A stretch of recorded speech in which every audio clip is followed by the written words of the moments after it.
Vous êtes l'auteur de Transition professionnelle et si on réformait enfin le marché du travail, cette étude européenne qui est sortie aujourd'hui concernant les transitions professionnelles. Pourquoi vous dites enfin le marché du travail dans cette étude? L'objectif, c'était de faire un benchmark pour voir comment le modèle français se situe par rapport à d'autres modèles européens, notamment le modèle scandinave qui est souvent vanté ou le modèle continental avec l'Autriche et l'Allemagne.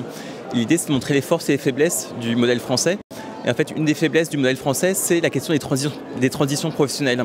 On s'est rendu compte que la France est peut-être un peu en retard par rapport à l'Autriche, par exemple, par rapport à des pays comme la Suède ou les Pays-Bas.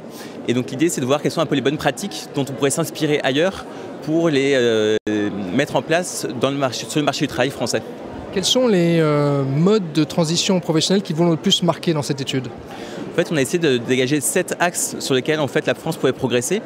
Que ce soit la formation, que ce soit la sécurisation des parcours professionnels, la question aussi de la formation notamment des moins qualifiés. Et en fait, on a essayé de rechercher un peu les bonnes pratiques qu'on pouvait mettre en place en France, en notant qu'en fait, la France est un peu dans une situation de transition. On voit que la réforme de la formation professionnelle, on voit que la France essaye d'aller vers un modèle plus de flexi-sécurité. Là, on est un petit peu au milieu du gué. Donc l'idée, c'est de voir comment, dans les prochains mois, ces bonnes pratiques pourraient éventuellement être mises en place en France. Dans le reste de l'Europe, quels sont les outils qui vous ont le plus marqué en termes de bonne transition? Clairement, c'est l'Autriche qui semble avoir le modèle le plus abouti, le plus réfléchi, notamment parce que le dialogue social est extrêmement développé dans ce pays.